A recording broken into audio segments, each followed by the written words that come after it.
Radio Publique Africaine.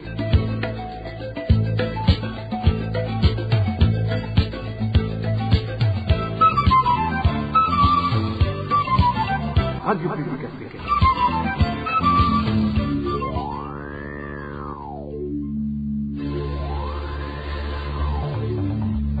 C'est le moment de suivre le journal parlé en français.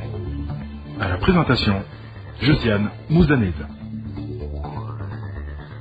Merci de votre fidélité. Bienvenue amis fidèles de la RPA au journal de ce samedi 28 août 2023, dont voici d'abord le sommaire.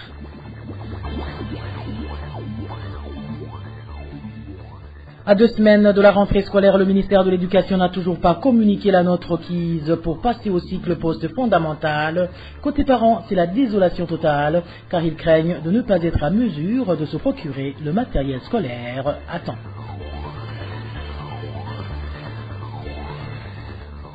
Les riziculteurs de la commune Nhega, nous sommes en province Kirundo, ne décolèrent pas et pour cause, le programme Païosa les contraint à donner une partie de leur récolte pour rembourser les intrants leur donnés, ce qui est contraire à ce qui était convenu. Vous le suivrez dans ce journal.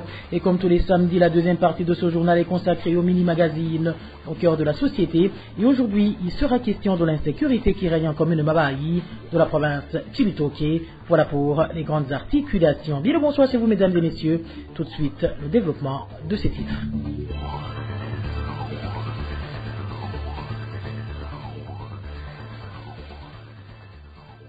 Rebonsoir. Débutons notre journal par la page Droits de l'homme où 40 organisations de la société civile nationale et internationale œuvrant dans la protection des droits humains demandent le renouvellement d'une année du mandat du rapporteur spécial des Nations Unies au Burundi. Dans une lettre conjointe de ce 25 août à l'attention des représentants permanents des États membres du Conseil des droits de l'homme, ces organisations exhortent le gouvernement burundais à coopérer avec le rapporteur spécial en lui permettant un accès au pays et en lui fournissant toutes les informations nécessaires pour l'accomplissement de son mandat. La décortication de ce document avec Emmanuel Niungeku. Alors que de graves violations des droits humains se poursuivent au Burundi et que le gouvernement a échoué de faire en sorte que les auteurs rendent des comptes ou à prendre au sérieux les inquiétudes soulevées par les acteurs burundais et internationaux, le Conseil ne devrait pas relâcher son attention. Dans une lettre conjointe de ce 25 août 2023 à l'attention des représentants permanents et observateurs des États membres du Conseil des droits de l'homme, ces 40 organisations nationales et internationales de défense des droits humains font savoir que la situation des droits humains au Burundi continue à soulever de profondes inquiétudes. Les améliorations modestes depuis que le président Evariste Ndayishimiye a prêté serment en juin 2020, ainsi que les pas en avant symboliques et les promesses qu'il a faites de respecter la liberté d'expression et d'améliorer le système judiciaire, ne se sont pas traduites en réformes structurelles. Nombre de problèmes documentés dans les rapports de la commission d'enquête des Nations Unies, ceux du Haut Commissariat des Nations Unies aux droits de l'homme, ainsi que ceux du rapporteur spécial et des organisations indépendantes de la société civile montrent que les violations graves et systématiques des droits de l'homme se poursuivent en toute impunité. Ces 40 organisations œuvrant dans la défense et la protection des droits humains indiquent que les auteurs de ces violations sont des acteurs étatiques et para-étatiques, des membres des forces de l'ordre et de sécurité, le service national des renseignements et des Imbonerakure, membres de la Ligue des jeunes du parti CNDD-FDD au pouvoir. Des milliers de victimes attendent toujours justice et réparation. Dans ce document, ces organisations de la société civile regrettent que le gouvernement continue de nier ou de minimiser la gravité des problèmes liés aux droits humains dans le pays et refuse de coopérer de façon pleine et entière avec les organes et mécanismes indépendants dédiés aux droits humains et de leur permettre un accès au pays.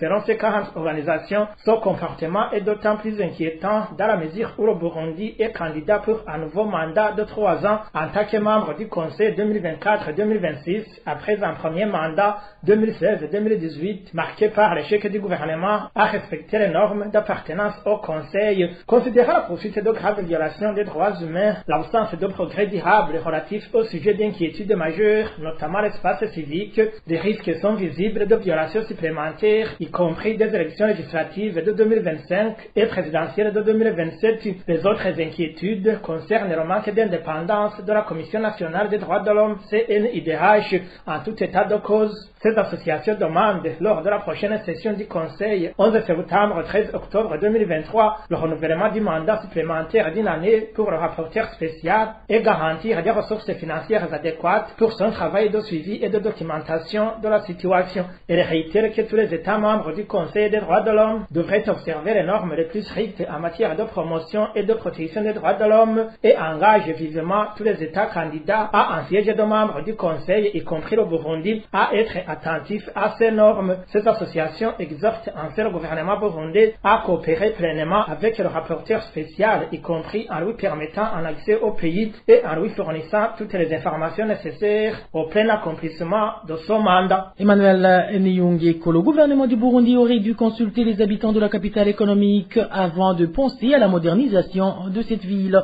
Réaction de Jérémy Minani, président du parti RDB. Pour lui, passer outre les avis des concernés est purement et simplement une violation de la constitution du Burundi. Suivez Jérémy Minani, il est le président du parti Rassemblement des démocrates burundais, RDB en sigle. Le plan d'embellissement des villes dans notre pays n'est pas en soi un problème. C'est d'ailleurs un plan qu'il faut encourager et soutenir. Mais le problème, c'est sa conception. Et c'est le même problème qu'on rencontre dans tous les plans, les programmes du gouvernement CNDD-FDD. On constate que ce sont des programmes qui sont réfléchis, qui cachent des agendas cachés des détenteurs du pouvoir. Parce qu'il est inconcevable qu'un plan d'embellissement des villes soit conçu sans associer les détenteurs, les propriétaires des parcelles dans les villes. Parce que il va sans dire que le pouvoir d'achat des Burundais est en tout cas extrêmement limité, de sorte qu'on ne pourrait pas exiger à ces propriétaires des parcelles de construire des immeubles de 3, 5, 10 étages. Alors, moi je dis que le meilleur plan serait un plan qui prend en compte le pouvoir d'achat de la population, qui prend en compte les recommandations et les observations des détenteurs de ces propriétés et qui respecte le droit de propriété tel qu'est protégé par notre Constitution. Le principe constitutionnel de la protection de la propriété, c'est un principe sacro-saint, un principe inviolable. Le ministre de l'Aménagement, des Infrastructures et de l'Aménagement ne peut pas se cacher derrière le plan d'urbanisme. La loi sur l'urbanisme, c'est une loi tellement mineure qui, si elle viole la Constitution, est frappée de nullité. La loi fondamentale à laquelle il faut se référer, c'est la Constitution du Burundi qui définit le droit de propriété comme un droit sacré, un droit inviolable, un droit en tout cas absolu. On ne peut pas exiger aux propriétaires des parcelles de construire de telle propriété et à défaut de se voir dépouiller de leurs biens. Jérémy Minani demande alors au gouvernement de consulter d'abord la population pour qu'il puisse y avoir un consensus sur la façon de mettre en application cette mesure. Encore une fois, Jérémy Minani. L'agenda caché des détenteurs du pouvoir n'est pas exclu parce qu'on voit que ceux qui ont le pouvoir dans notre pays continuent de s'approprier des terres à l'intérieur du pays, ils achètent des hectares et des hectares avec des prix dérisoires. Comme cela n'est pas possible dans les villes, ils ont peut-être pensé à un plan qui leur permettrait de s'approprier des parcelles, des propriétés dans les centres urbains, sans pouvoir se heurter au refus des propriétaires de leur vendre ces propriétés. Donc, on oblige à ces gens, à ces propriétaires de vendre ou de se voir dépouillés. Alors, comme je l'ai dit, ça serait une violation de la Constitution. Il faut que les Burundais se lèvent et refusent cette violation de la Constitution. Moi, je recommande au gouvernement, je conseille au gouvernement de mener des consultations, de nous amener un plan d'embellissement des villes qui prend en compte les réalités du citoyen ordinaire burundais, qui prend en compte notre pouvoir d'achat et qui est en fait réalisable. Pas seulement des plans qui restent dans la conception, mais des plans qu'on peut exécuter et mettre en œuvre.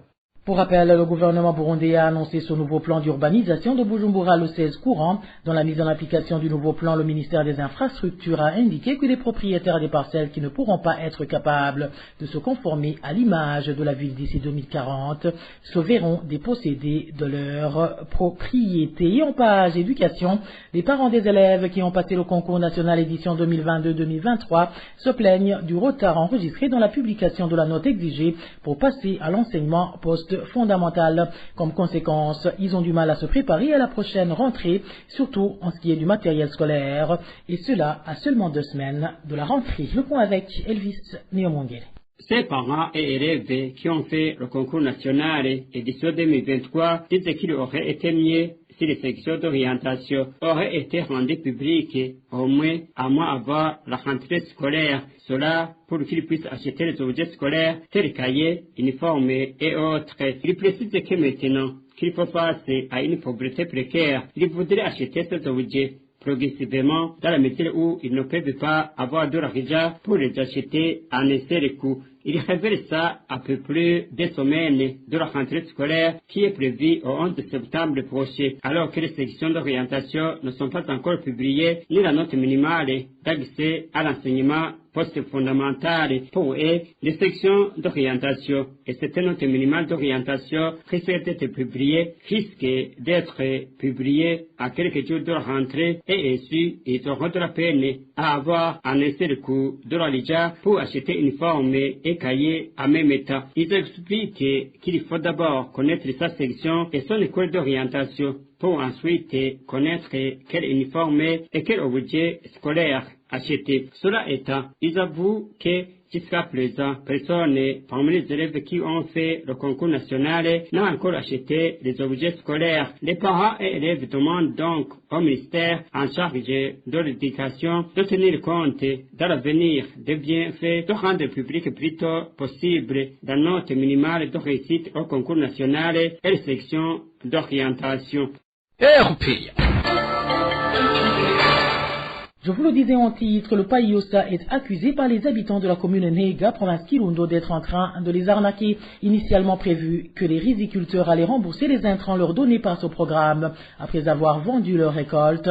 Ce dernier leur exige aujourd'hui de payer en nature. Éloge Divin, Rémicha. Tout a commencé durant l'été 2022 quand le programme Païosa est venu parler aux riziculteurs de certaines collines de la commune d'Onega qu'il va leur fournir de l'engrais et que l'argent allait être payé après les récoltes. Cette promesse n'a pas été tenue par la suite et le programme Païosa a exigé qu'il soit payé autrement, témoigne cette source. Le Païosa est venu aider les agriculteurs des collines Gisitwe, Morokore, Mwendo et Runyangezi qui effectuent ensemble leurs activités champêtres. Après la récolte du riz, le Païosa n'a pas respecté les conventions. Il a ordonné que les agriculteurs devront donner 1,5 kg de riz pour payer 1 kg d'engrais. À cette époque, 1,5 kg de riz se vendait à 3 000 francs. Actuellement, ils ont changé et on dit qu'1 kg d'engrais va être payé par 1 kg de riz. Nos sources indiquent qu'un kilogramme d'engrais est à 1250 francs burundais. Ces mêmes sources révèlent que ceux qui n'acceptaient pas les exigences du Païosa se voyaient menacés de retrait de l'espace occupé. À l'heure actuelle, ces agriculteurs demandent l'intervention du ministre de l'Agriculture, qui se trouve être le ministère de tutelle du Païosa.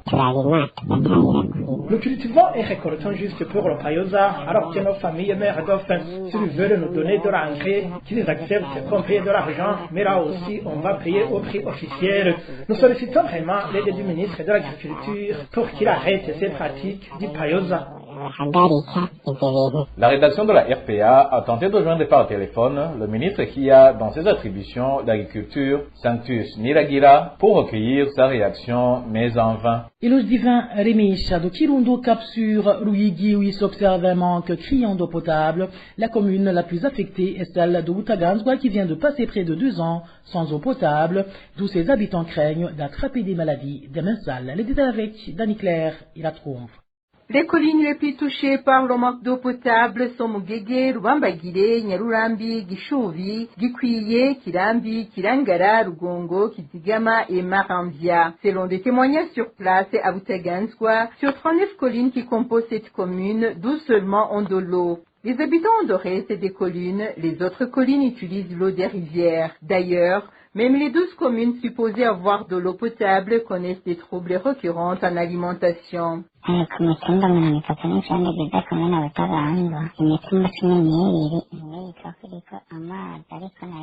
les 39 collines qui composent la commune de Butaganzwa, tous seulement bénéficient de l'eau potable désormais, mais là aussi, ces dernières collines ne sont pas régulièrement alimentées. Il y a des coins de ces collines qui ne sont pas rationnés. Nous puisons les eaux des marais. Selon les habitants de cette commune, cette pénurie d'eau potable s'observe parfois même au chef-lieu de la commune. Également, pas mal des habitants puissent les eaux dans des marais, comme l'indique cet habitant.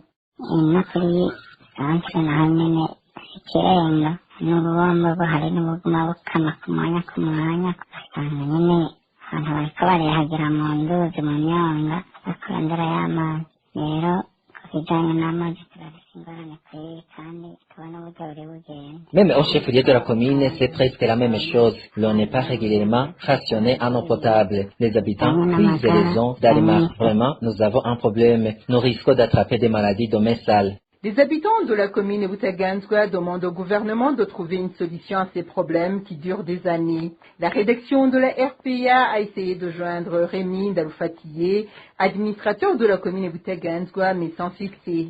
Merci à toi, Dani Claire. Il a trouvé à Bujumbura les grognes ne manque pas, mais cette fois-ci, concernant le ciment de l'entreprise Buseco, qui se raréfie de plus en plus. Même le peu disponible se vend à un prix exorbitant, avec des conséquences multiples qui pèsent aussi bien sur les vendeurs de ce ciment que sur les maçons, en passant par les propriétaires de chantiers. Eric Nyonzima nous en dit plus.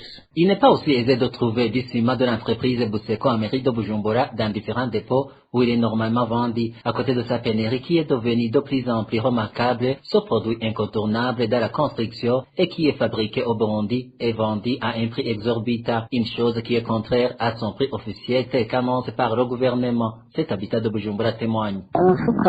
Un sac de ciment de Buseco coûte entre 40 et 42 000 et quant au ciment d'Angote, un sac coûte 52 000. Vous comprenez que les prix ont augmenté. Les prix officiels ne sont plus respectés. Chacun fixe le prix comme bon lui semble. Cela perturbe les acheteurs. Et si c'est compliqué, vous comprenez que rien ne peut marcher. Avoir le ciment de Buseco, c'est également difficile, voire très difficile même.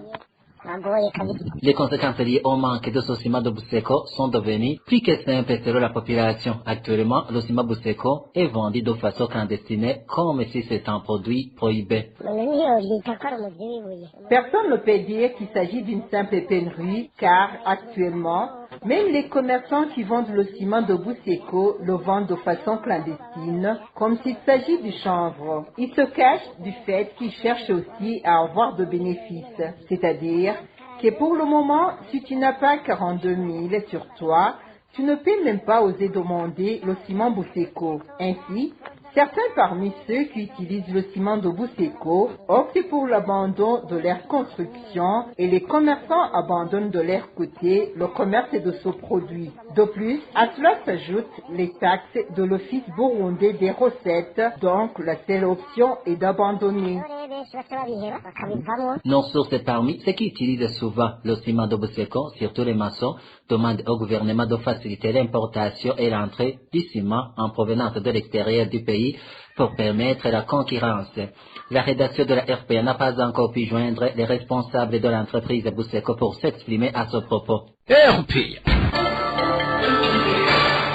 Place maintenant à l'émission Au cœur de la société qui aujourd'hui se focalise sur l'insécurité qui règne en commune Mabayi de la province Cibitoke. Au cœur de la société vous est présenté par Émile Nibasumba. Au cœur de la société. Au cœur de la société est une émission de tous les samedis préparée en synergie par les radios Inzamba Agatekakawe, Radio RPA Idouya Nyagihugu, ainsi que la radio-télévision Renaissance.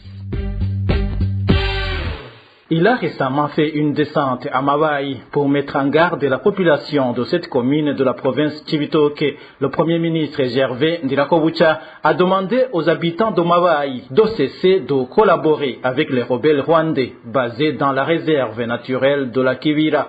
Qu'en disent certains politiques? La réponse, c'est dans le mini-magazine Au cœur de la société de ce 26 août 2023. Émile Nibasumba, je suis à la présentation. Bienvenue.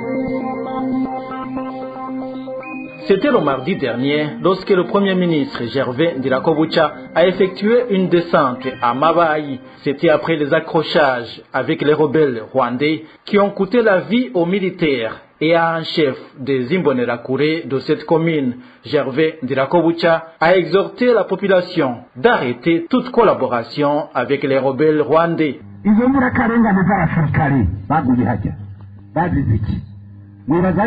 Selon lui, les militaires sont morts pour rien et certains militaires pourraient se venger. Selon ses dires, il dit aussi que trop c'est trop, qu'il ne veut plus voir du désordre dans la commune Mabayi. Gervais Ndirakobucha a rappelé aussi à la population que des dizaines de gens ont péri en 1998, mais qu'aujourd'hui, il pourrait y avoir des centaines de victimes. Selon lui, les rebelles rwandais doivent se ravitailler et trouver tout ce dont ils ont besoin dans leur pays d'origine.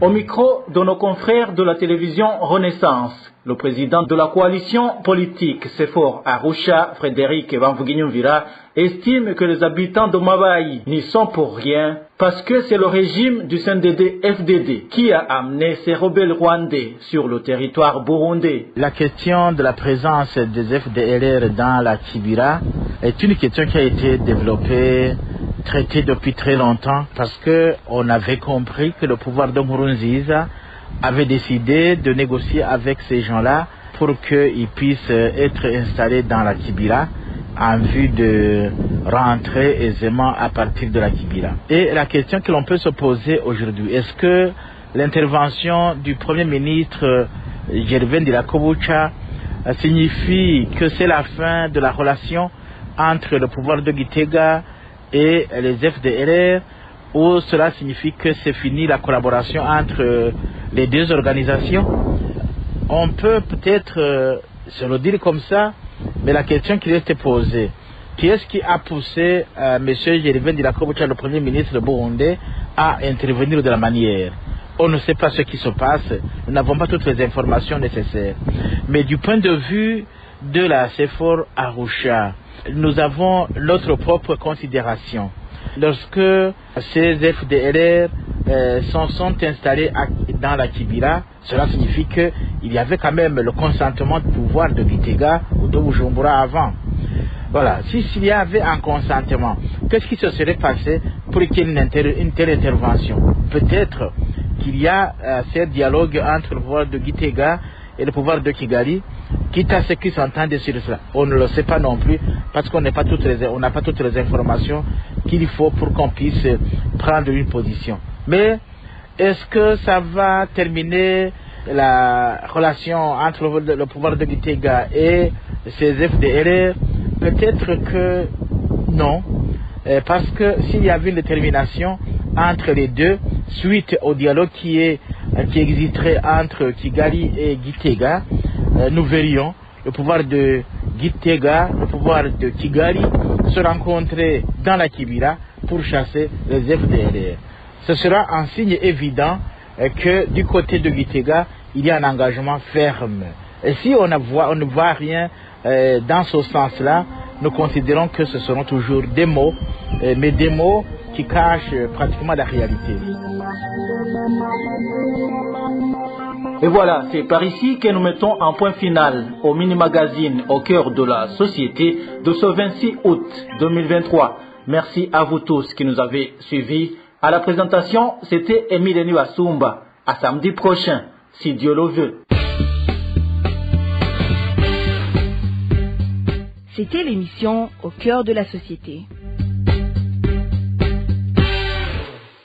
Merci à toi, Émile Nibasumba, et c'est sur ce mini-magazine en synergie au cœur de la société que nous mettons fin au journal en français de ce samedi 26 août 2023. Merci à vous qui nous avez prêté une oreille attentive. Merci également aux équipes rédactionnelles et techniques pour leur franche collaboration. À la présentation de ce journal, vous étiez avec José Mozaneza. Passez de bons moments chez vous. Au revoir.